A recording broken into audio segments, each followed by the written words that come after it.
The wine glasses clinked together with a crystalline sound that seemed to hang in the air of the dimly lit restaurant. My fingers trembled slightly as I arranged them on the pristine white tablecloth, each one exactly 2 inches from the edge, just as Mr. Moretti insisted. The restaurant was empty now, the last customers having left 20 minutes ago, but we were preparing for tomorrow's private event, some business gathering that had the entire staff on edge. Elena, those glasses better be perfect. Mr. Moretti's guests don't tolerate anything less than perfection. Marco, the floor manager, hovered behind me, his breath smelling of cigarettes and the cheap coffee he drank by the gallon. I nodded without looking up. After 3 years of working at Rosso Scuro, I knew the standards better than anyone. I'd started as a dishwasher and clawed my way up to waitress, and I wasn't about to let anyone question my dedication. "They're perfect," I murmured, adjusting the final glass. My black uniform was damp with sweat beneath the arms despite the restaurant's aggressive air conditioning. Something about tomorrow's event had everyone walking on eggshells. "Who's coming tomorrow anyway?" I asked, trying to sound casual as I straightened up, my lower back aching from bending over the tables for the last hour. Marco's eyes darted around the empty restaurant before he leaned in. "Vittorio Castellano, and apparently, he specifically requested this venue." My heart seized in my chest, and the room seemed to tilt slightly. I gripped the edge of the table to steady myself, hoping Marco wouldn't notice how the color had drained from my face. "The Vittorio Castellano?" I whispered, although I knew the answer. There was only one Vittorio Castellano in Chicago, the man whose name was spoken in hushed tones, the man who owned half the city without his name appearing on a single deed, the man who had no idea he had a 5-year-old daughter with my eyes and his stubborn chin. "You okay? You look like you've seen a ghost." Marco frowned, studying my face. "Just tired," I managed, forcing a smile. "Long shift." Marco grunted, apparently satisfied with my explanation. "Well, get some rest tonight. Tomorrow will be all hands on deck, and I need you sharp. Castellano tips well, but he's also known for having people disappeared over a wrong wine pairing." He was exaggerating, but not by much. The rumors about Vittorio were numerous and varied, but they all shared one common thread: cross him, and you'd regret it. I'd known this 6 years ago when I'd met him at his nephew's wedding. I'd been 22, working as a server for the catering company, bright-eyed and naive despite my hardscrabble upbringing. And he'd been magnetic.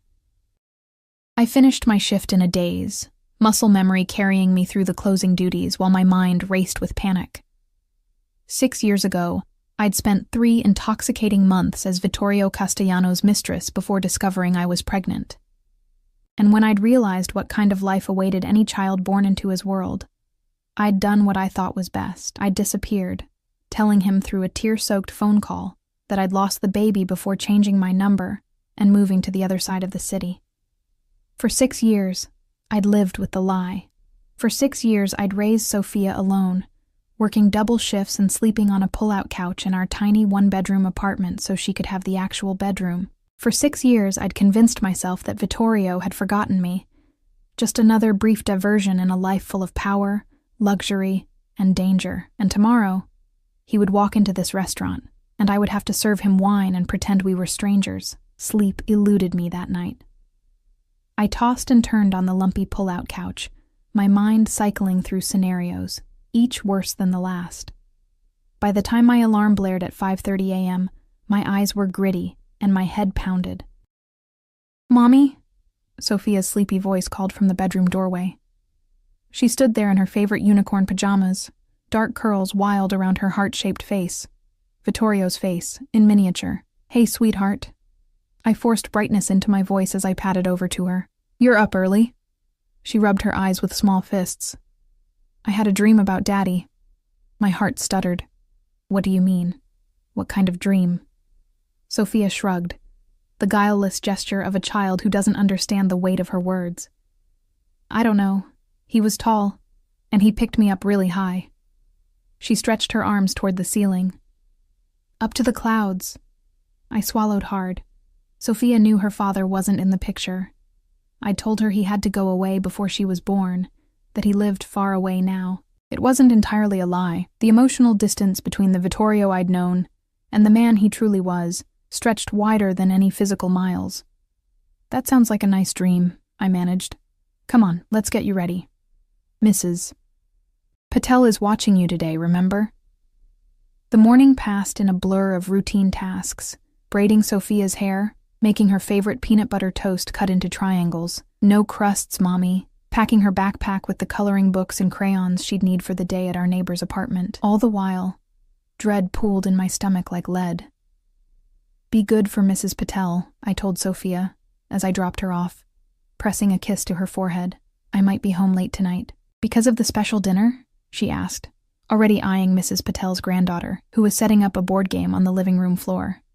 "That's right," I said. "Very important customers." Mrs. Patel, a kindly widow who had become something of a surrogate grandmother to Sophia, gave me a knowing nod. "Don't worry, Elena. We'll be fine. You just focus on earning those big tips, if only big tips were my biggest concern." The restaurant hummed with tense energy as the staff prepared for the evening ahead. Fresh flowers had been delivered, blood-red roses and white lilies arranged in crystal vases that probably cost more than my monthly rent. The private dining room gleamed under the chandeliers, the table set for 12 with the finest china and silver. "Elena." Marco snapped his fingers in front of my face. "Focus. I'm assigning sections, and you're on the private dining room." My stomach dropped. "The private room? But Maria usually handles the VIPs, and Maria called in sick. Food poisoning." His eyes narrowed. "Unless you don't think you can handle it?" I could feel the eyes of the other servers on me. This was the most lucrative assignment. The tips alone could cover 2 months of Sophia's daycare, and turning it down would raise questions I couldn't answer. "No, I can handle it," I said, straightening my shoulders. "Of course I can." "Good. They arrive at 8. The wine is already decanting in the cellar. Brunello for the table, and a special bottle of Barolo for Castellano himself. Don't mix them up." The hours seemed to both crawl and race by. I found myself obsessively checking my appearance in the bathroom mirror. The severe black dress that was our uniform suddenly seemed too tight, too revealing. I'd pulled my honey brown hair back into a neat bun, applied minimal makeup to highlight my green eyes, Sophia's eyes, my mother's eyes, but nothing could hide the pallor of my skin or the tension in my jaw.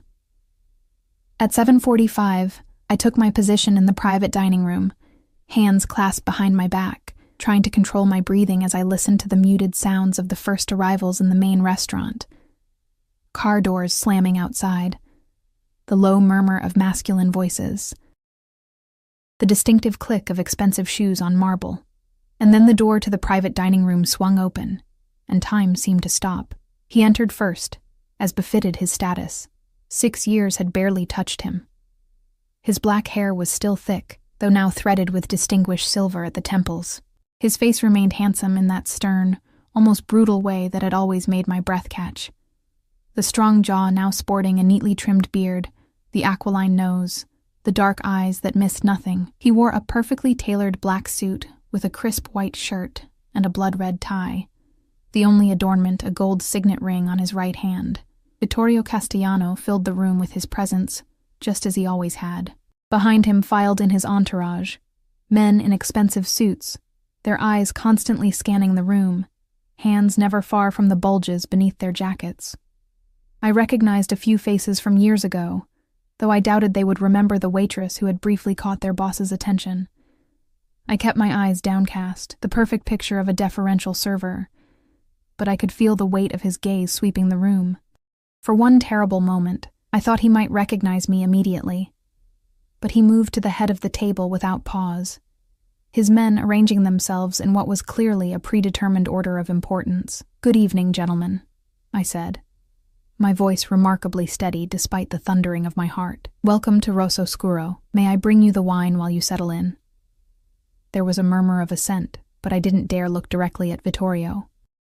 Instead, I moved to the sideboard where the wine awaited, my hand surprisingly steady as I poured the rich red liquid into the waiting glasses. As I began to circle the table, placing each glass with precision, I could feel Vittorio's attention sharpening. I saved his for last, setting down the special Barolo with my eyes fixed on the tablecloth. "Thank you," he said, his voice a deep rumble that sent electricity down my spine. The same voice that had once whispered passionate promises in my ear. The same voice that had argued with me over baby names in another lifetime. Not knowing the conversation was purely hypothetical on my part. I made the mistake of looking up, and our eyes met. For a heartbeat, there was nothing. No recognition. Just the polite dismissal of a powerful man acknowledging a servant. Then his eyes narrowed infinitesimally, his head tilting slightly as he studied my face. I watched the subtle shift of expressions. Confusion, disbelief, and then something darker, more dangerous. "Do I know you?" he asked, his voice cutting through the conversations around the table, silencing them instantly. My throat closed up. My carefully rehearsed denial died on my lips as his gaze intensified, stripping away the years, the carefully constructed walls, the lies. "Elena?" he said, and the single word dropped into the silence like a stone into a still pond. The wineglass slipped from my suddenly nerveless fingers, shattering against the hardwood floor in a spray of crimson liquid that splashed across my shoes and the hem of my dress. The crash seemed to echo in the frozen silence of the room, and in that moment, as Vittorio Castellano rose slowly to his feet, his dark eyes never leaving mine, I knew with absolute certainty that my carefully constructed life was about to shatter just as completely as that glass. "Everyone out," Vittorio said, his voice deceptively soft. The command rippled through the room like an electric current. Chairs scraped against the floor as his men stood without question or protest. Within seconds, they had filed out of the room, closing the door behind them with a gentle click that somehow sounded as final as a prison gate slamming shut. I remained frozen, red wine seeping into my shoes, the shards of broken glass glittering at my feet like tiny daggers. My gaze darted to the door, a futile instinct, as two of his largest men now undoubtedly stood guard outside. 6 years, Vittorio said, circling the table with measured steps, his movements fluid and controlled like those of a predator. 6 years without a word. And here you are, serving wine in my favorite restaurant. He stopped a few feet away from me. "How long have you worked here, Elena?" The way he said my name, half caress, half accusation, made my skin prickle. 3 years, I whispered, hating the tremor in my voice. 3 years, he repeated, his Italian accent thickening slightly as it always did when he was angry. "And in all that time, you never thought to mention that you were alive and well in my city, that you had simply disappeared?" I forced myself to meet his gaze, though it felt like staring into the heart of a storm. "It wasn't your city when I started working here. This area was Gallo territory then." A muscle twitched in his jaw, the only sign that my words had hit their mark. The territorial expansion of Castellano interests into this part of Chicago had been recent. And, according to neighborhood gossip, bloody. "You always were observant," he murmured, his eyes never leaving mine as he reached into his jacket pocket. I flinched instinctively, a reaction that made his expression darken. He withdrew not a weapon, but a cell phone. "Clean this mess up," he said into it before sliding it back into his pocket. "We need to talk, but not here." "I'm working," I protested weakly. "I can't just leave in the middle of my shift." His laugh was short and humorless. "I think your employer will understand. After all, I now own this restaurant." My blood ran cold. "Since when?" "Since about—" He checked his watch, an elegant timepiece that probably cost more than my annual salary. 4 hours ago. The paperwork was finalized this afternoon. The pieces clicked together in my mind with sickening clarity, the sudden change in ownership, the special dinner, the way everyone had been on edge all day. It hadn't been just another business meeting. It had been a celebration of acquisition, and it couldn't be coincidence. "You knew I worked here," I said, the accusation slipping out before I could stop it. Something flashed in his dark eyes. Triumph, perhaps, at having provoked an emotional response. "I make it my business to know everything that happens in my territory, Elena, including who serves the wine." The door opened before I could respond, and one of the younger waiters entered with cleaning supplies, his eyes wide with fear as he approached the mess. carefully avoiding looking at either of us. "My car is waiting outside," Vittorio said, his tone making it clear this was not a request. "I'll give you 2 minutes to collect your things." I knew I should refuse, should insist on finishing my shift and going home to my daughter, but the mention of Sofia sent a fresh wave of panic through me. If Vittorio had found me so easily, what else might he know? "Fine," I conceded, stepping carefully around the broken glass. 2 minutes. In the employee locker room, my hands shook so badly I could barely open the combination lock. My mind raced through options, each more desperate than the last. I could run, grab my things, slip out the back door, collect Sofia from Mrs. Patel, and flee the city. But how far would we get? Vittorio's reach was long, his resources seemingly limitless, and his pride was legendary. He wouldn't simply let me disappear a second time. And there was a part of me, a part I hated for its weakness, that remembered how it had felt to be in his arms, to be the focus of all that intense attention and passion, the part that still woke from dreams of him, breathless and aching. I changed out of my wine-stained uniform into the clothes I'd worn to work. Worn jeans, a simple blouse, and a light jacket against the evening chill. Nothing like the designer dresses and jewels he had once draped me in during our brief time together. I stared at my reflection in the small mirror inside my locker, at the shadows beneath my eyes, and the tension in my face. "Mommy loves you, Sofia," I whispered, as though my daughter might somehow hear me. "Everything I've ever done was to protect you." Outside, a sleek black Bentley idled at the curb, its windows tinted to opacity. A mountain of a man in a dark suit opened the rear door as I approached, his face expressionless. I recognized him vaguely, Antonio, one of Vittorio's most trusted guards. "Miss Romano," he said with a slight nod, the formality almost comical given that the last time we'd seen each other, he'd been pretending not to notice as Vittorio and I groped each other in the back of this very same car. The interior of the Bentley was just as I remembered, buttery, soft leather seats, the subtle scent of expensive cologne and power. Vittorio sat with his back to the driver, leaving me no choice but to sit facing him, our knees nearly touching in the intimate space. "You cut your hair," he observed as the car pulled away from the curb, his eyes cataloging the changes in my appearance. My hair, once falling to the middle of my back, now barely brushed my shoulders. A practical choice for a single mother with limited time for styling. "It's been 6 years," I said, my voice steadier now that we were away from the restaurant. My anger beginning to displace my fear. "People change. Some things change," he agreed, his gaze intensifying. "Others remain exactly the same." I looked away, out the tinted window at the city lights blurring past. "Where are you taking me?" "Somewhere we can talk privately." "I need to be home by midnight," I said, thinking of Mrs. Patel, who would need to sleep eventually, and Sofia, who sometimes woke with nightmares and called for me. Vittorio raised an eyebrow. "Hot date?" The casual question carried an undercurrent of possessiveness that sent a shiver down my spine. "Babysitter," I replied without thinking, then immediately regretted it as his expression sharpened with interest. "Babysitter," he repeated softly. "So there's someone waiting for you at home." I said nothing, cursing my slip of the tongue. The car continued its smooth journey through the city, eventually turning onto Lakeshore Drive, the dark waters of Lake Michigan visible in flashes between the buildings.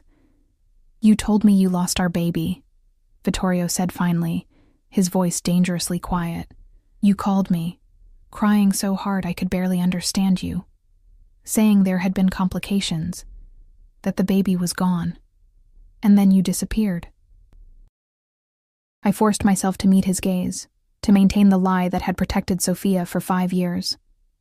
"That's what happened. Is it?" His hand shot out suddenly, fingers wrapping around my wrist with gentle but inescapable pressure. "Your pulse is racing, Elena. It always did that when you lied to me. Like that time you claimed to have lost the necklace I gave you, when you'd actually pawned it to pay your mother's medical bills." I tried to pull away, but his grip tightened. "That was different." "Was it?" His thumb stroked the delicate skin on the inside of my wrist, a casual intimacy that made my breath hitch despite myself. "You've always been resourceful, Elena. It's one of the things I admired about you. Your determination to survive, to take care of your own.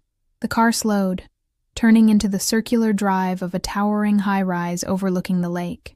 Vittorio's penthouse, where I had spent those 3 whirlwind months living in luxury while telling my friends and family I'd taken a job as a live-in housekeeper for a wealthy family. "We're here," he said unnecessarily, releasing my wrist as the car came to a stop. "My home hasn't changed much since you last saw it. Though perhaps you'll notice I finally bought that art piece you were so fond of, the one with the storm over the ocean." The casual reference to a conversation from 6 years ago, a passing comment I'd made while we lay tangled in his sheets, unnerved me more than any threat could have. He hadn't just remembered me, he had thought of me, perhaps even missed me. The lobby of the building gleamed with marble and gold, the uniformed doorman nodding deferentially as we passed. The private elevator required a key card, which Vittorio produced from his wallet, the doors closing silently behind us. As we ascended, I felt the weight of his gaze on my profile. "You're still beautiful," he said quietly. "More so, perhaps. Motherhood suits you." My head snapped toward him, eyes wide with alarm, and he smiled. A predator's smile that didn't reach his eyes. "Did you think I wouldn't investigate? Once I saw you tonight, confirmed it was really you?" He shook his head slowly. "Elena Romano, age 28. Single mother to Sofia Romano, age 5. He paused deliberately. "Born 7 months after you disappeared from my life." The elevator doors opened directly into the penthouse foyer, but I remained frozen, unable to step forward, unable to breathe. "You do the math," he continued, placing a hand at the small of my back to guide me into the apartment. "Even accounting for premature birth, the timing is significant." The penthouse was just as opulent as I remembered. Floor-to-ceiling windows, showcasing the glittering Chicago skyline and the dark expanse of the lake beyond. Minimalist furniture in leather and chrome, a kitchen that would make professional chefs weep with envy. But now, instead of feeling like a fairy tale, it felt like a gilded cage. "I have nothing to say to you," I managed, moving away from his touch to put the kitchen island between us. "No?" Vittorio removed his suit jacket, draping it over a bar stool with practiced ease. "Not even an explanation for why you let me believe our child was dead?" "You don't know that Sophia is yours," I countered, though the denial sounded hollow even to my own ears. "Don't I?" He moved to a sideboard, pouring 2 fingers of amber liquid into a crystal tumbler. "Would you like me to list the evidence? The timing of her birth. The fact that you've never filed for child support or listed a father on her birth certificate. The fact that she has my mother's eyes. Yes, I've seen photographs, Elena. Did you think I wouldn't be thorough?" Fear clawed at my throat. "You've been watching her?" "Protecting her," he corrected, taking a slow sip of his drink. "From a distance. Once I confirmed she existed, did you think I would leave my own flesh and blood vulnerable? Unguarded? Living in that unsafe neighborhood in a building with faulty wiring and inadequate security? We've managed just fine without your protection or your money," I said, anger flaring. "I've kept her safe, healthy, and happy for 5 years. I've worked 2 jobs sometimes to make sure she never went without what she needed. I did that, not you, because you chose to," he said, his voice hardening. "You chose to struggle, to deny her the birthright and security that was hers by blood. You chose to lie to me, to her, to everyone." He set down his glass with controlled precision. "Tell me why, Elena. What could I have possibly done to make you believe that I would be so terrible a father that my child would be better off without me?" The raw hurt beneath the anger in his voice caught me off guard. In all our time together, Vittorio had rarely shown vulnerability, had always maintained the cool control that had helped him rise to the top of Chicago's underworld. But now there was something almost pleading in his dark eyes, a question that demanded an honest answer. "It wasn't about you," I said finally, the fight draining out of me. "Not exactly. It was about your world, Vittorio. The danger, the violence, the enemies around every corner. The day I found out I was pregnant, there was an attempt on your cousin's life, remember? A car bomb that killed an innocent bystander instead. I wrapped my arms around myself, the memory still vivid after all these years. I watched you organize the retaliation, saw the coldness in your eyes when you ordered that man's death, and I thought, is this the world I want for my child? To grow up surrounded by bodyguards and bulletproof glass, never knowing normal, never being safe. So you decided that poverty and fatherlessness were better alternatives? He asked, his voice dangerously soft. I decided that normal and alive were better than privileged and at risk, I countered. And I'm not sorry for that choice, even if I'm sorry for the pain it caused you. Vittorio moved suddenly, closing the distance between us with a speed that made me back up until I hit the wall. He placed his hands on either side of my head, caging me in without touching me, his face inches from mine. Do you know what it did to me? He asked, his voice a rough whisper. Believing I had lost a child I never even got to see, believing you were grieving alone somewhere because you wouldn't answer my calls. I had men searching for you for months, Elena. I thought you might harm yourself in your grief. The genuine anguish in his eyes made my chest ache. This was the side of Vittorio few ever saw. The man beneath the mafia boss, the heart beneath the calculated exterior. I'm sorry, I whispered, and meant it. I thought I was doing the right thing, and now? He asked, his gaze dropping to my lips for a fraction of a second. Now that I know the truth, now that I know my daughter exists, what do you think is the right thing, Elena? Before I could answer, my phone rang in my pocket, the specialized ringtone I'd set for Mrs. Patel's calls. Panic flooded me anew. She would only call at this hour if something was wrong with Sophia. I need to take this, I said urgently, ducking under Vittorio's arm to create space between us. His expression darkened, but he stepped back, watching with narrowed eyes as I fumbled for my phone. Mrs. Patel, is everything okay? I asked, trying to keep the alarm from my voice. Elena, I'm so sorry to call so late, came her worried voice. Sophia woke up with a fever. She's asking for you, poor thing. I've given her some children's Tylenol, but I think she needs her mama. I'll be right there, I promised, already moving toward the door. 20 minutes tops. I ended the call to find Vittorio already shrugging back into his suit jacket. What's wrong? He demanded. Sophia's sick. She has a fever. I need to get home now. I headed for the elevator, not caring if he followed or not. Antonio will drive us, he said, pulling out his phone. I whirled to face him. Us? No, you're not coming with me. His expression hardened into something implacable. My daughter is ill. I'm coming with you, Elena. This isn't a negotiation. The elevator doors opened, and he gestured for me to enter first. As they closed behind us, sealing us in the small space together, the reality of my situation crashed over me like a tidal wave. After 6 years of secrets and careful planning, it had taken less than 6 hours for my carefully constructed world to unravel completely. And now, Vittorio Castellano was about to meet his daughter for the first time, and there was nothing I could do to stop him. The Bentley cut through the night with quiet urgency, Antonio navigating the city streets with practiced efficiency. Beside me in the back seat, Vittorio was a study in controlled tension, his fingers drumming a rhythmless pattern against his knee. What neighborhood is this? He asked as we turned onto my street, lined with aging apartment buildings and small businesses with security grates over their windows.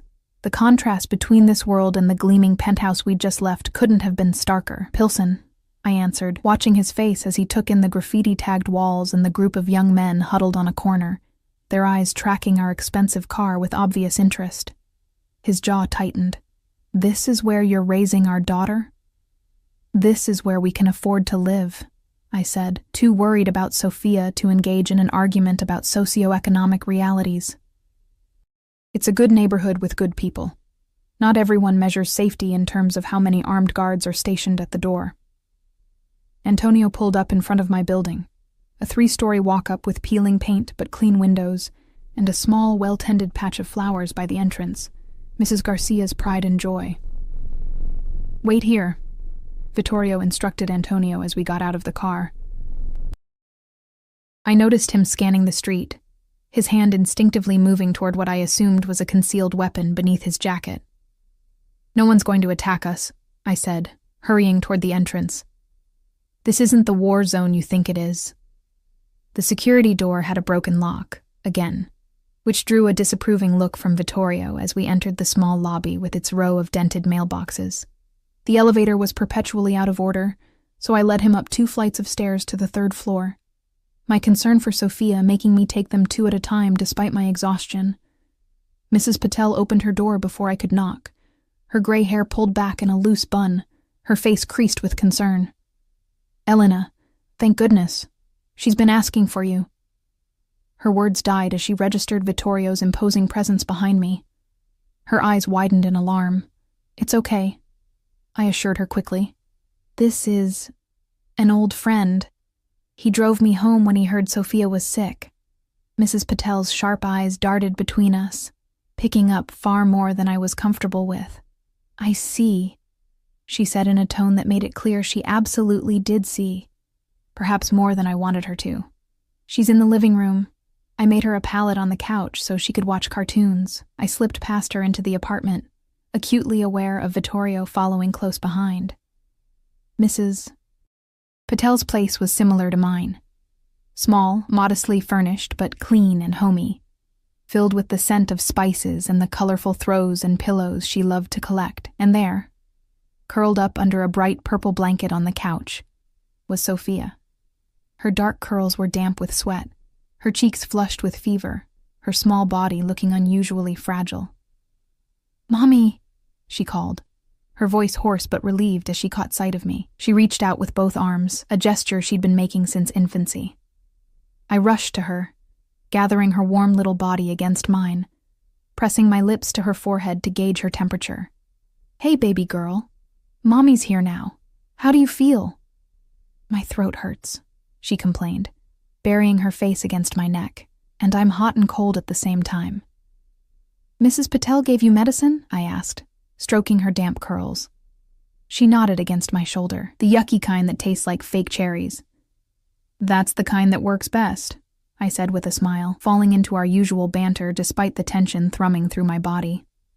I was acutely aware of Vittorio standing a few feet away, taking in every detail of this first encounter with his daughter. "Who's that man?" Sophia whispered, finally noticing him. Her green eyes, so like mine, but with the intensity that was purely Vittorio's, studied him with the unfiltered curiosity of childhood. I froze, my mind racing for an explanation that wouldn't be a complete lie, but also wouldn't reveal too much. Before I could formulate a response, Vittorio stepped forward, his movements deliberately gentle, his expression softening in a way I hadn't seen since our time together years ago. "My name is Vittorio," he said, his voice warmer than I'd heard it all evening. "I'm an old friend of your mother's. When I heard you weren't feeling well, I wanted to make sure you got home safely." Sophia regarded him with the solemnity of a child assessing an unfamiliar adult. "You talk funny," she decided after a moment. A surprised laugh escaped him, a genuine sound of amusement I had almost forgotten he was capable of. "I grew up in Italy," he explained. "That's why I have an accent." "Like in Lady and the Tramp?" Sophia asked, referencing her favorite movie of the moment, with the spaghetti. "Exactly like that," he agreed. And I could see him cataloging every detail of her face, every inflection in her voice, searching for himself in her, finding pieces of us both. "We should get you home and into bed," I said, gathering Sophia and her blanket into my arms. She was getting too big to carry easily, but I needed the comfort of holding her close as much as she needed the security of my arms around her. Mrs. Patel appeared with Sophia's backpack. "I packed her things. The fever started about an hour ago. I think it's just a summer cold, but you might want to call the doctor in the morning if it hasn't broken." "Thank you for watching her," I said, shifting Sophia's weight to accept the backpack. "Allow me," Vittorio said, taking the bag and then, with a questioning look at me, holding out his arms for Sophia. "You look exhausted, Elena." I hesitated, every maternal instinct screaming against handing my sick child to a man who, despite being her biological father, was essentially a stranger to her. But my arms were already aching, and Sophia was looking at him with more curiosity than fear. "Is it okay if Vittorio carries you, sweetheart?" I asked her, leaving the decision in her hands. She considered this for a moment, then nodded. "But I want my blanket." "Of course, Principessa," Vittorio said softly, using the Italian endearment as he carefully took her from my arms, ensuring the purple blanket remained wrapped securely around her. The sight of my daughter cradled against the chest of her father for the first time sent a rush of conflicting emotions through me. Tenderness, fear, regret, and something deeper I couldn't name. We thanked Mrs. Patel again and made our way back to the stairwell. Sophia, who normally chattered incessantly, was quiet, her head resting against Vittorio's shoulder, her eyes heavy with fatigue and fever. He carried her with surprising gentleness, his large hand supporting her back, his steps measured and smooth to avoid jostling her. My apartment was across the hall, and down 2 doors from Mrs. Patel's. I fumbled with my keys, acutely aware of how shabby our home would appear to someone like Vittorio. When I finally got the door open, I hesitated on the threshold, suddenly reluctant to let him into this most private space, the sanctuary where Sophia and I had built our life together, free from his influence and the dangers of his world. But Sophia was already half asleep in his arms, and her needs had to come first. "It's not much," I said preemptively as I flipped on the lights, revealing our small living room with its worn but clean furniture. The pull-out couch where I slept still opened into a bed, my textbooks from the community college nursing program stacked neatly on the coffee table. If Vittorio was judging our modest living conditions, he didn't show it. His attention remained focused on Sophia. "Where's her room?" he asked quietly. "This way."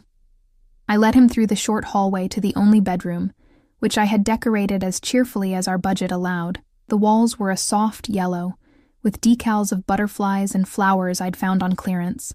The twin bed had a colorful quilt made by my grandmother, and a collection of stuffed animals occupied a shelf above it. A small bookcase overflowed with library books and yard sale finds, evidence of Sophia's voracious appetite for stories. Vittorio laid her gently on the bed, his movements careful as he tucked the covers around her. She stirred slightly, her eyes fluttering open. "Will you be here tomorrow?" she asked him sleepily. The question hung in the air between us, loaded with implications neither of us was ready to address.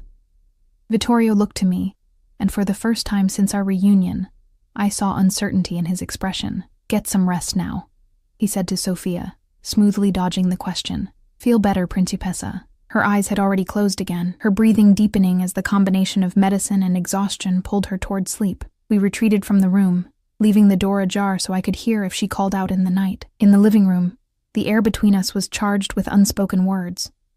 Vittorio stood by the window, looking out at the city lights, his profile sharp against the darkness beyond. "She has your smile," he said finally, still gazing outward, "and your kindness. But she has my mother's eyes, my chin." He turned to face me. "She's perfect, Elena." "Yes," I agreed softly. "She is. And you've kept her from me for 5 years. The tenderness in his voice hardened, the hurt and anger resurfacing now that we were alone. I sank onto the edge of the pull-out couch, suddenly too exhausted to stand. I did what I thought was right. I still believe it was right. Based on what? A mistaken belief about who I am? What I would do as a father? He moved closer, looming over me. "You had no right to make that decision alone." "I had every right," I countered, keeping my voice low to avoid waking Sophia. "I'm her mother. My job is to protect her, even if that means protecting her from her own father's world." "And what about now?" he asked, crouching down to my level, his face inches from mine. "Now that I know about her, now that I've seen her, held her in my arms, do you think I will simply walk away? Allow you to continue struggling to provide what I could give her with a snap of my fingers?" I met his gaze steadily, despite the tears threatening to spill over. "What I think is that you need to leave now. It's late, I'm exhausted, and my daughter is sick. Whatever happens next, we can figure it out tomorrow." For a moment, I thought he might refuse, might insist on staying, on continuing this confrontation until he got what he wanted. It was his way in business, relentless pressure until his opponent conceded defeat. But instead, he nodded once and straightened. "Tomorrow then. I'll send a doctor in the morning to check on Sophia. And we'll talk, really talk, about how we move forward from here." It wasn't a request, and I was too tired to argue. I followed him to the door, watching as he pulled out his phone to summon Antonio. At the threshold, he paused, turning back to me with an expression I couldn't quite read. "She asked if I would be here tomorrow." "What should I have said, Elena?" The honest question caught me off guard. I don't know, I admitted. I haven't figured out how to explain any of this to her yet. Then we'll figure it out together, he said, with the same calm certainty he brought to all his endeavors. Because I'm not disappearing from her life, Elena. Or from yours. As the door closed behind him, I leaned against it, closing my eyes against the inevitable storm I knew was coming. For 6 years, I had protected my daughter by keeping her father at a distance. Now that distance had collapsed in a single evening, and I had no idea what tomorrow would bring. But as I checked on Sophia one more time, brushing a kiss against her fever-warm forehead, I knew with absolute certainty that nothing would ever be the same again. Block 4. True to his word, Vittorio sent a doctor the next morning. Not just any doctor, but a pediatric specialist who arrived at our door at precisely 8 o'clock, carrying a black medical bag that looked more expensive than all of my furniture combined. Dr. Abernathy was a kind-faced woman in her 50s who treated Sophia with gentle efficiency, diagnosing her with a simple throat infection and prescribing antibiotics, which she had already brought with her. Mr. Castellano insisted I bring everything you might need, she explained with a knowing smile as she handed me the medication and detailed instructions. He was quite concerned. The fact that Vittorio had found a top pediatrician willing to make house calls at dawn on a Saturday spoke volumes about his influence and his determination to be involved in Sophia's life. After the doctor left, I gave Sophia her first dose of antibiotics and settled her on the couch with her favorite cartoon and a popsicle for her sore throat. She was already feeling better, her fever reduced to a low-grade warmth, her energy returning in small bursts. "Is Vittorio coming back today?" she asked, carefully licking her cherry popsicle to avoid drips. The question I'd been dreading. "Would you like him too?"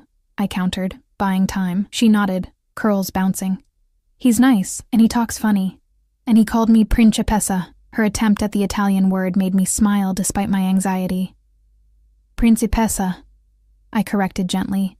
"It means princess." "I know," she said with the casual confidence of childhood. "He told me that in my dream. He said I was his little principessa." I froze, my heart skipping a beat. "You dreamed about him last night?" "Uh-huh. He was in a castle with a big garden, and he was showing me all the flowers, and he said I could have a pony." She looked up at me with sudden hope. "Can I have a pony, Mommy? We live in an apartment, sweetheart. Where would we keep a pony?" She considered this problem with the gravity of a child faced with logistics. "In the bathtub?" I laughed, grateful for the moment of normalcy. "I don't think that would work out very well for the pony, or for us, when we needed to take a shower." My phone buzzed with a text message. Unknown number, but I knew immediately who it was. "Car downstairs in 30 minutes. Bring Sophia if she's feeling up to it. There's someone I want her to meet." No greeting, no signature, no room for refusal. Classic Vittorio. Part of me wanted to ignore the message, to establish boundaries from the start, but a larger part knew that this conversation was inevitable and postponing it would only heighten the tension. And Sophia was already asking about him. "She's better but still recovering," I texted back. "Where are we going?" The response came immediately. "My mother's house. Sunday lunch is a tradition." My breath caught. Vittorio's mother, Lucia Castellano, was a formidable woman by all accounts. During our relationship, she had been in Italy, recovering from heart surgery. I had never met her, though Vittorio had spoken of her often and with rare tenderness. The idea that he wanted to introduce Sophia to her grandmother to officially bring her into the Castellano family sent a wave of panic through me. "That's moving very fast," I wrote. "We've lost 5 years. I'm not losing another day. The car will be waiting." I sat for a long moment, staring at the message, weighing my options. I could refuse, could draw a hard line, but that would only delay the inevitable. Vittorio had found us, and he wasn't going to walk away from his daughter now that he knew she existed. If I wanted any say in how Sophia was introduced to his world, I needed to be present for it. "Sophia?" I said, turning to her with a forced smile. "How would you feel about meeting your grandmother today?" Her eyes widened. "I have a grandma, like Mrs. Patel." "Not exactly. This would be your father's mother." The words felt strange on my tongue. I had rarely spoken of Sophia's father to her, offering only the vaguest explanations when she asked. "My daddy," she whispered, as if it were a magical word. Is Vittorio my daddy?" The direct question caught me off guard. I'd underestimated her perception, her ability to make connections, or perhaps it was simply the instinctive recognition between blood relations, the same way Vittorio had immediately seen himself in her features. "Yes," I admitted, seeing no point in lying now.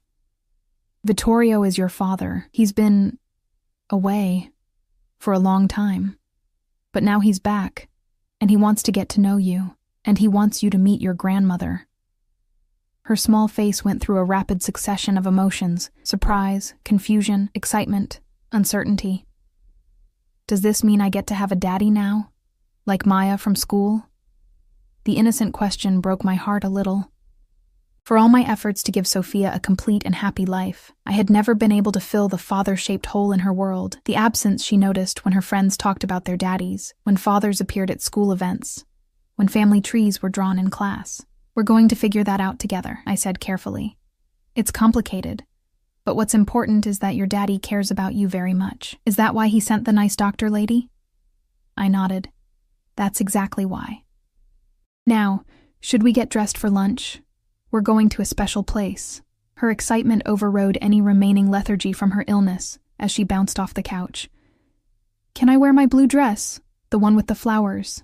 "Perfect choice," I agreed, following her to her room to help her change. As I dressed in the bathroom afterward, I studied my reflection in the mirror.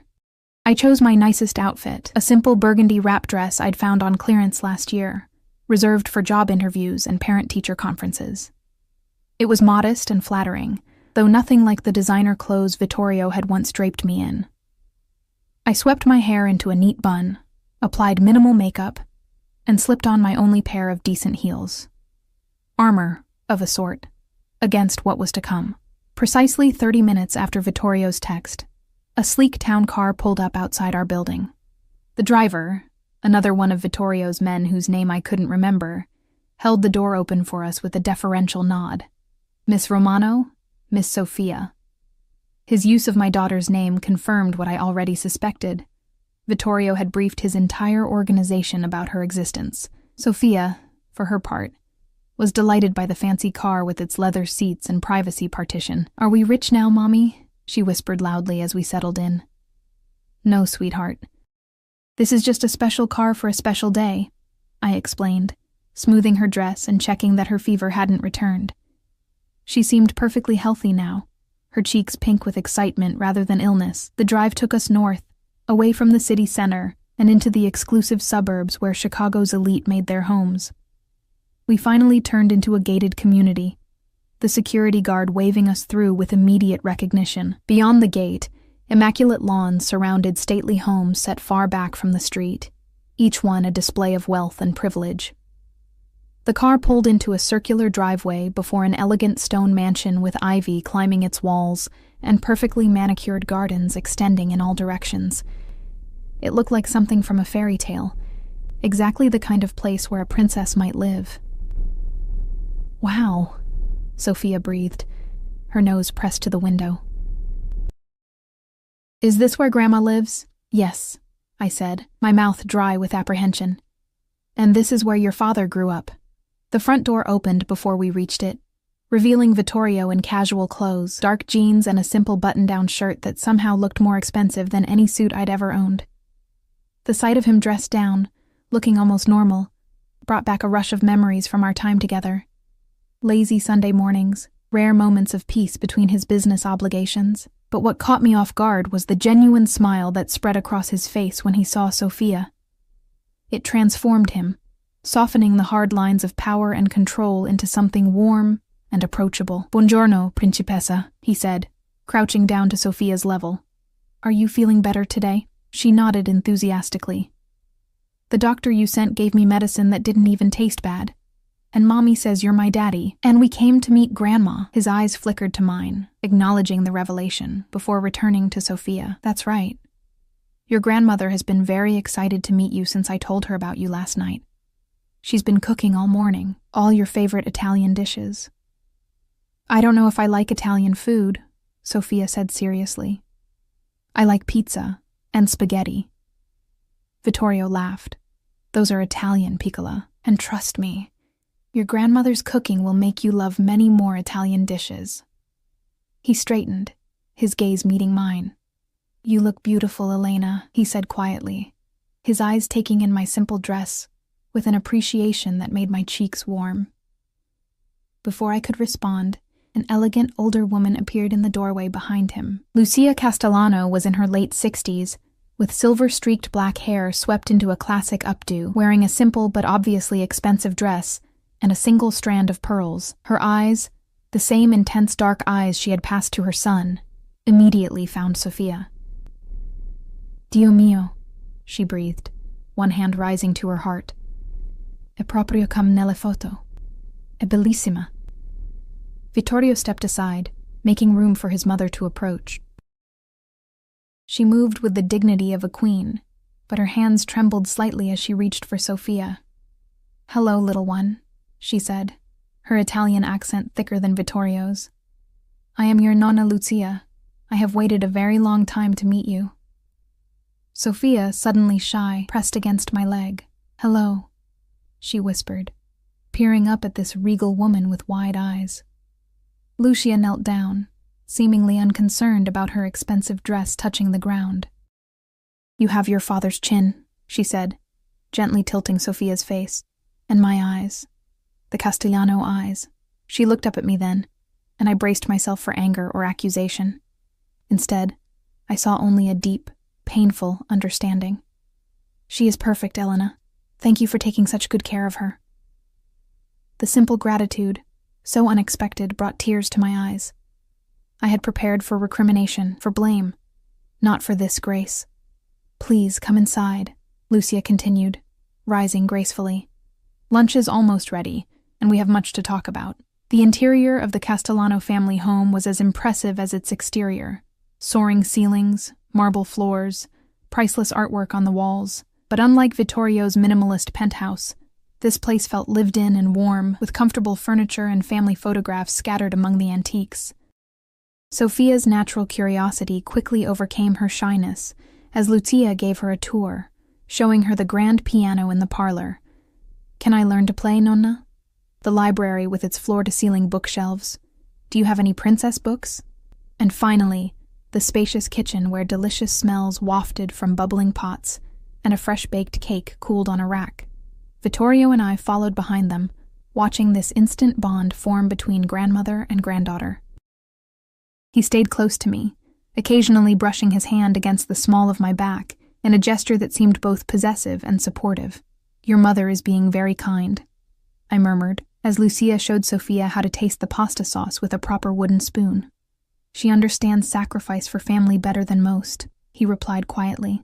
She left her own family in Italy to follow my father to America, knowing what kind of life awaited her. He paused, watching his mother laugh at something Sofia said. She doesn't blame you for trying to protect our daughter, Elena, but she will never let her go now that she's found her. Neither will I. The simple declaration, delivered without threat or anger, nonetheless sent a chill through me. This was what I had feared from the beginning. The inexorable pull of the Castellano family, drawing Sofia into a world I had tried so hard to keep her from. Vittorio, I began, but was interrupted by Lucia calling us to the table. Lunch was a surreal experience. The four of us seated around an antique table laden with traditional Italian dishes, Sofia chattering happily between bites of the best food I'd ever tasted, Lucia sharing stories of Vittorio's childhood that made him alternately smile and wince. The summer sunshine streaming through leaded glass windows onto silverware that had probably been in the family for generations. It felt disturbingly normal. Like we were just a regular family enjoying Sunday lunch at grandmother's house, not a criminal dynasty welcoming its newest member into the fold. After dessert, a tiramisu that Sofia declared was even better than birthday cake, Lucia took Sofia out to see the garden and the koi pond, leaving Vittorio and me alone at the table. This doesn't change anything, I said as soon as they were out of earshot. One lunch doesn't erase the reality of who you are, what you do. Vittorio sipped his espresso, his expression unreadable. And what reality is that, Elena? You're the head of the most powerful criminal organization in Chicago, I said bluntly. You have enemies, dangerous enemies. Your own cousin was nearly killed, remember? My business interests are diverse and well-managed, he countered smoothly. The more volatile aspects have been significantly reduced in recent years. I prefer legitimate enterprises now. They're more profitable and less prone to unwanted attention. I laughed without humor.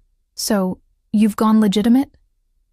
Should we expect a press release about the Castellano family's reform? Don't be naive.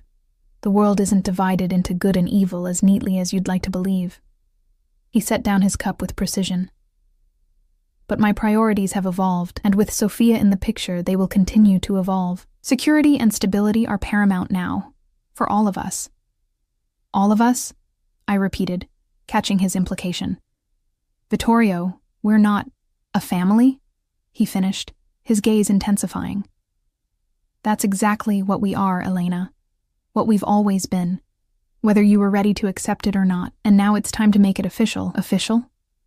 I echoed, my voice barely above a whisper. What exactly are you suggesting? Vittorio reached across the table, taking my hand in his before I could pull away. His touch was warm and familiar, sending an unwelcome current of electricity up my arm. Marriage, Elena. A proper family for Sophia. The life we should have had 6 years ago, if you hadn't run. I withdrew my hand as if burned.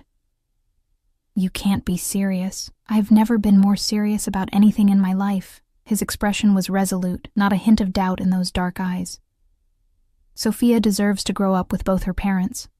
She deserves the Castellano name and all the privileges and protections that come with it. And what about what I deserve? I challenged, keeping my voice low despite the rising anger. Do I deserve to be married to a man whose business associates carry guns to dinner meetings, whose enemies might target his family, whose idea of resolving conflict involves... I stopped myself, aware that I was treading into dangerous territory. Involves what, Elena? He asked softly, dangerously. Say what you're thinking. I met his gaze directly. Violence, control, manipulation. The very things I wanted to protect our daughter from. Rather than anger, a look of profound sadness crossed his features. Is that truly who you think I am? After everything we shared, I think it's a part of who you are, I said honestly. A part I chose to walk away from once. And a part I'm still not sure I can accept.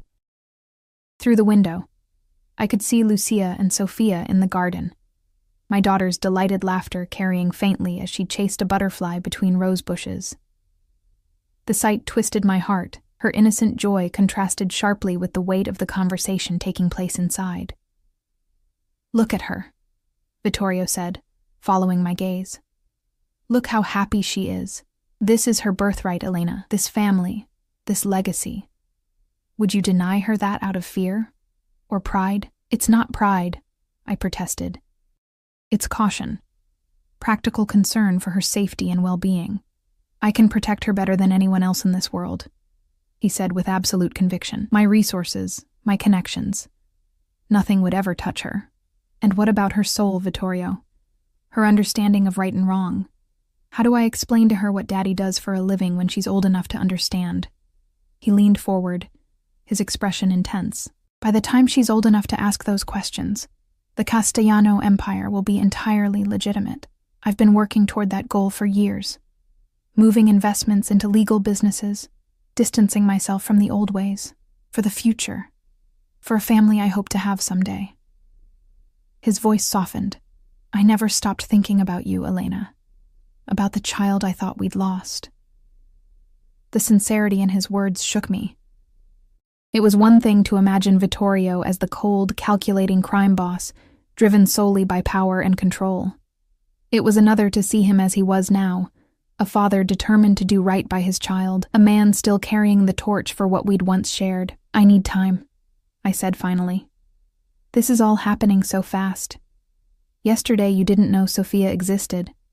Today, you're proposing marriage and a complete upheaval of our lives. I can't make that decision in an afternoon. He nodded slowly, accepting this small concession. Time. I can give you that. But not distance, not anymore. I want to be part of Sophia's life, daily, not just on weekends or holidays. I've missed 5 years. I won't miss another day. What exactly are you proposing then? Joint custody, to start. He reached into his pocket and withdrew a small velvet box, placing it on the table between us. This is yours, regardless of your answer. Consider it a promise that I'm serious about my intentions. I stared at the box, afraid to open it, afraid of what it represented. Open it, he urged gently. With trembling fingers, I lifted the lid. Inside was not a ring, as I'd feared, but a key. A modern electronic fob attached to an elegant silver keychain. What is this? The key to your new home, he said simply. A townhouse in Lincoln Park, 3 bedrooms, a small garden, excellent security, and in the district with the best elementary school in Chicago. It's already in your name. I snapped the box shut. I can't accept this. It's too much. It's not a gift, Elena. It's what Sophia deserves, a safe, comfortable home in a good neighborhood. What you both deserve after years of struggle. His eyes held mine, unflinching. You can continue working if that's what you want. Finish your nursing degree. I'll provide for Sophia's education and any other needs. All I ask is that I be allowed to be her father, in every sense of the word. And us? I asked quietly. What do you expect from me? His gaze softened, a hint of the passion we once shared flickering in his eyes. Time. The chance to remind you of what we had, what we could have again. Before I could respond, the garden door opened, and Sophia burst in, cheeks flushed with excitement, a small bouquet of flowers clutched in her hand. Mommy, Nonna showed me the secret garden behind the big trees, and there's a fountain with real goldfish, and she says I can come feed them whenever I want. She thrust the flowers toward me. These are for you. Nonna helped me pick the prettiest ones. I accepted the bouquet, a lump forming in my throat at her innocent happiness. They're beautiful, sweetheart. Did you thank Nonna? Of course she did, Lucia said, following Sophia into the room. Her shrewd eyes took in the small velvet box on the table, the tension between Vittorio and me. Such lovely manners, a true Castellano. The casual claim on my daughter sent a jolt of possessiveness through me, but I forced a smile. Thank you for showing her the garden. It's beautiful. This garden has been in our family for 3 generations, Lucia said, her hand resting lightly on Sophia's shoulder. Someday it will belong to her, along with everything else. The weight of inheritance, of dynasty, hung heavy in her words. This wasn't just about Sophia having a father. It was about her taking her place in a family with deep roots, complex obligations, and a legacy that stretched back to Sicily. Sophia, piccola, Vittorio said. Why don't you help Nonna bring out the special cookies she mentioned earlier? I need to finish talking with your mother. Can I have one when I bring them? Sophia asked, already heading toward the kitchen with Lucia. Just one, I called after her, maternal instinct taking over despite the surreal circumstances. You've already had plenty of sugar today. When they had disappeared into the kitchen, Vittorio turned back to me. 1 month, he said. Give me 1 month to show you that this can work. Move into the townhouse. Let me spend time with Sophia. Let me prove to you that I'm not the villain in this story. And if, after a month, I still have reservations, then we'll negotiate terms that you're comfortable with. Joint custody, separate lives if that's what you truly want. His jaw tightened slightly. But I think you'll find that we're better together than apart, Elena. We always were. A memory flashed through my mind, Vittorio and me in his penthouse kitchen, dancing to old Italian music while sauce simmered on the stove. His arms strong around my waist, his laughter warm against my neck. We had been happy once, in those stolen moments between his business obligations and my work shifts, before I'd learned exactly what those business obligations entailed. 1 month. I agreed reluctantly. But I keep working at the restaurant. I'll have Marco promote you to manager. He interrupted. Better hours, better pay. No, I said firmly. No interference. I've built my life without your help for 6 years. I don't need you pulling strings now. He looked like he wanted to argue, but instead nodded curtly, as you wish. But the offer stands. Sophia and Lucia returned with a plate of delicate lemon cookies, my daughter already munching happily on one, powdered sugar dusting her chin. The sight of her, so at ease in this house, with these people who were her blood, made me realize that regardless of my reservations, Vittorio was right about one thing. He was her father, and she deserved the chance to know him. The rest of the afternoon passed in a strange domestic tranquility. Vittorio showed Sofia the treehouse his father had built for him as a boy, now somewhat weathered, but still sturdy. Lucia shared family photo albums, pointing out the resemblance between Sofia and Vittorio as a child. I watched it all with a mixture of apprehension and reluctant warmth, seeing my daughter bloom under the attention of her newfound family. By late afternoon, Sofia was fighting yawns, the excitement and her recent illness catching up with her.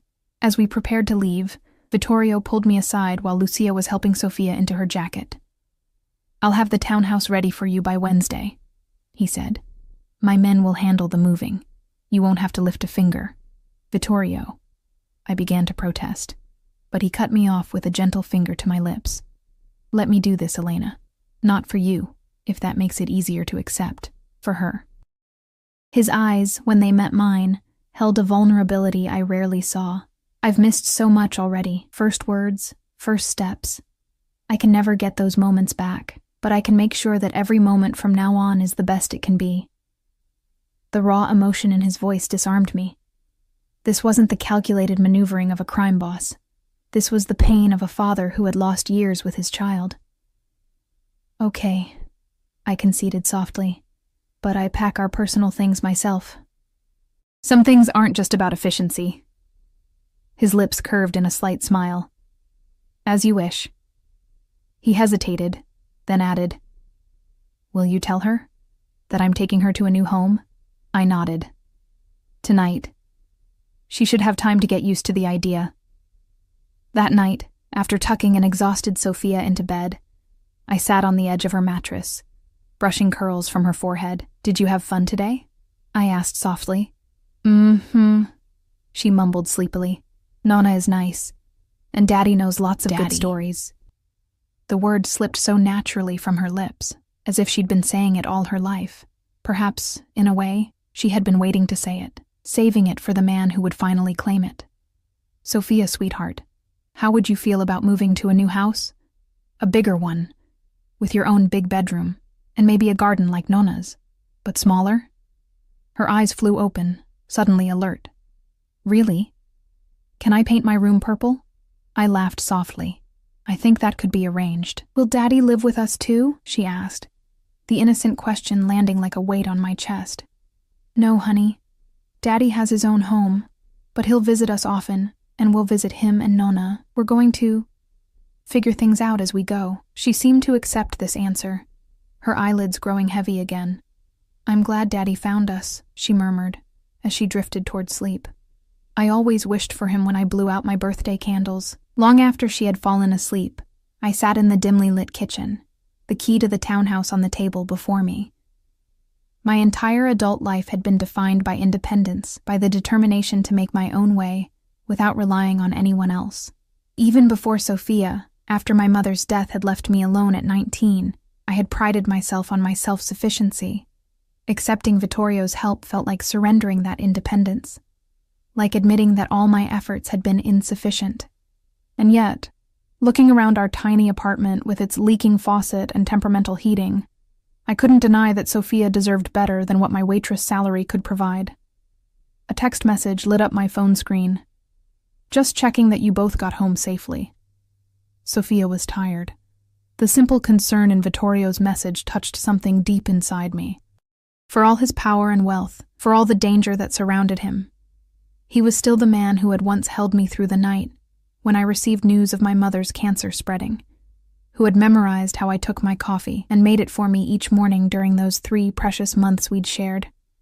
"We're home," I replied after a moment. "She's already asleep. Thank you for today." She was happy. His response came quickly. "Sweet dreams, Elena," to both my girls. I put the phone down, a complicated mixture of emotions swirling through me. 1 month to decide our future. 1 month to determine whether Vittorio Castellano had truly changed, whether I could trust him with not just Sofia's safety, but her moral compass, her understanding of the world. 1 month to see if the feelings that had never quite died could grow into something sustainable, something real, or if they were merely echoes of a past best left behind. The townhouse was everything Vittorio had promised and more. Sunlight streamed through tall windows, highlighting hardwood floors and crown molding. The kitchen gleamed with high-end appliances and marble countertops.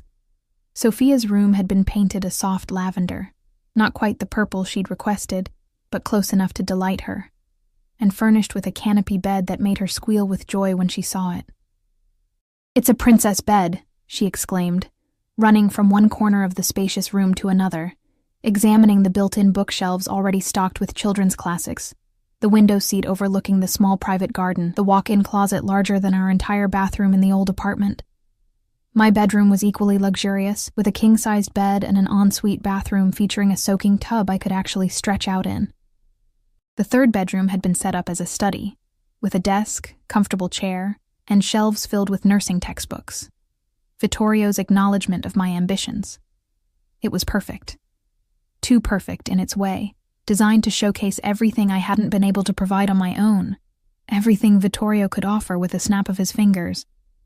But as I watched Sophia spinning in delighted circles in her new room, her happiness radiating like sunlight, I allowed myself to hope that perhaps, just perhaps, we could find a middle ground. A way for Sophia to know her father, to benefit from the privileges of her heritage, without being consumed by the darker aspects of the Castellano legacy. "Do you like it?" Vittorio asked from the doorway, having given us a few hours to settle in before coming to check on us. He leaned against the frame, casual in jeans and a gray Henley, looking more like an ordinary father than a feared mafia boss. "It's beautiful," I admitted. "Thank you." "Daddy!" Sophia launched herself at him, and he caught her easily, swinging her up into his arms with practiced grace, as if he'd been doing it all her life instead of just a few days. "My room is perfect, and Mommy says we can get a fish for the study." "A fish, huh?" He raised an eyebrow at me over her head. "Just one?" "We're starting small," I said with a slight smile, "working our way up." "Well, I think that's very wise," he agreed, setting Sophia down gently. "Small steps. Speaking of which, I thought perhaps we might have dinner together tonight, to celebrate your first night in your new home." The question was directed at me, his eyes searching mine for permission. This was how it had been for the past few days. Vittorio, careful to respect my boundaries while steadily increasing his presence in our lives. Lunch with Sophia, a phone call before bedtime, small gifts appearing without fanfare, a stuffed animal for her, a rare book on Italian cooking for me, remembering a casual mention I'd made years ago about wanting to learn my grandmother's recipes. "I think we'd like that," I said, surprising myself with how easily the words came. "Wouldn't we, Sophia? Can we have pizza?" she asked hopefully. Vittorio laughed, the sound rich and genuine. "How about I cook for you instead? My mother's special recipe for gnocchi. I think you'll like it even better than pizza." As he moved toward the kitchen, already rolling up his sleeves with comfortable familiarity, I felt something shift within me. Not surrender exactly, but perhaps the beginning of acceptance, the acknowledgement that sometimes strength meant allowing yourself to trust, to hope, to believe in the possibility of change. 1 month, I reminded myself.